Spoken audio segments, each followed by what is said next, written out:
Welcome back to The Jump. We now welcome in from The Athletic, Ethan Strauss, ladies and gentlemen. Woo! Welcome aboard, buddy. Long time no see. Happy to be here. Yes, happy to have you. All right, Ethan, you had a piece recently on the idea of gambling on the Warriors, and of course now that it's legal, easy to talk about it. Right. So explain to us why the Warriors might be fool's gold for gamblers. Yeah, you know, gambling, bad, never do it, but now that it's legal, fantastic. Let's get to it. The Warriors, they're great. Unfortunately, the public knows this, and unfortunately, the Warriors don't necessarily try their hardest, as we can see up here in the graphic, to beat the spread. They're not so motivated, right? They're not so motivated. They know they're great. I have an analogy for it. Okay. I think that you have your bow tie teams and you have your flip-flop teams. And let me explain. Okay. Let me explain.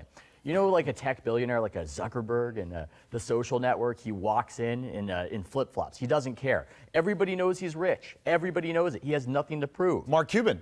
Mark Cuban, exactly. Yeah. So then you have your bow tie teams. You have your teams that they're on the make. They want to seem wealthy. They're going to try. They're eager beavers in the regular season. Your Toronto Raptors last year, certainly your Boston Celtics, who were amazing to get. There we go. That's a great I love graphic. that graphic. That's fantastic. We got Steve in the flip-flops. You got Brad Stevens in the bow tie. So I think the Warriors, your archetypal flip-flop team. Yeah. I think your Celtics last year, that is your bow tie.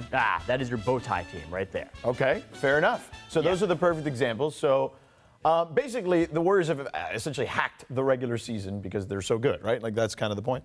I mean, I guess in a way they've hacked it. Did they hack it? It's a little bit like when we were looking at the Andre Drummond at the basketball camp. If he lets that kid score on him, is that him hacking it? He just doesn't need to try. Right. You know, I don't think that they're doing this consciously. I think they're driving Steve Kerr crazy when they're doing it. It's just a matter of they're a little bit bored. They're not exactly challenged.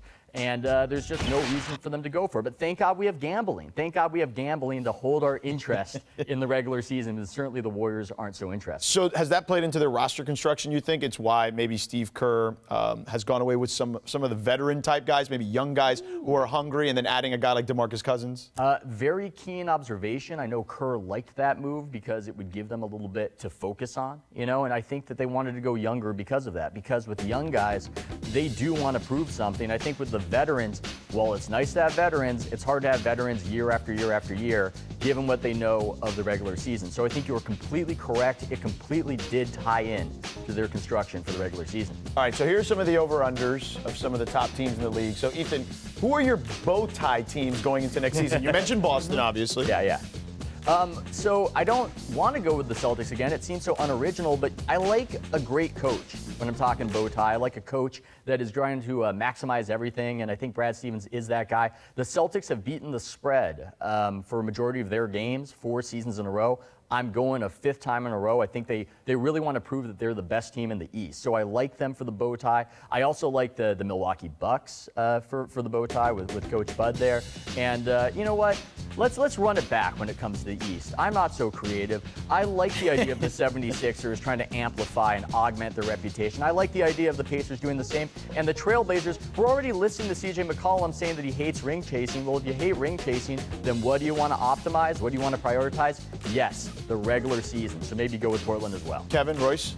Yeah, well, you know, notice the Nets on that list. Yeah. Bow tie teams, show me a team in the bottom half of the standings that doesn't have their pick, that has no incentive to take. So, like, take the Sacramento Kings. Right. Sacramento's not going to make the playoffs this season, but they have no incentive to tank because their pick is elsewhere. Mm-hmm. They have a coach in Dave Yeager, you know, who could inspire, and like they're going to overperform the spread this season. I have no doubt about that. It's just so nice that this is officially legal now, right, Ethan? So we can now talk about these type of things. But you know, when you talk about teams like the Warriors, what comes into play here is it's not their second unit necessarily; it's the third unit guys, right? A lot of times, so like when you're talking about against the spread, these players become really valuable, and how you fill out your team.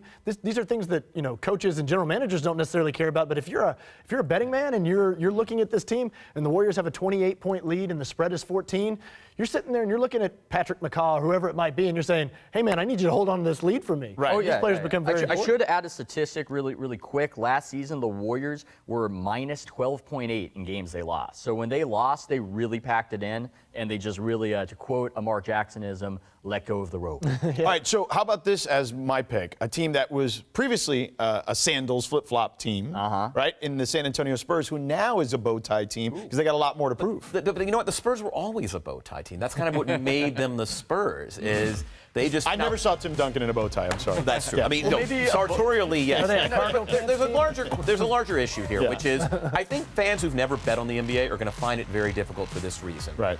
82-game season is absurd. We all know it. Yeah. So what you have on a given night, you think I'm going up and down the games, 4.5 spread, 6.5 spread. Well, a third of the teams are playing to tank. A third of the teams are coasting like the Warriors, or they're resting guys, or they're on a 4 out of 5, or actually there are no 4 out of 5. 4 out of Take it 6 back. or I'm 7. sorry. Yes. Sorry, Adam. I don't want to hear a call from the league Yeah. on a 5 out of 7, or Yeah. they're at the end of a long road trip. So what makes gambling on the NBA so difficult is the unreasonable nature of the schedule, to the fact that very rarely are these teams playing at 100% ever.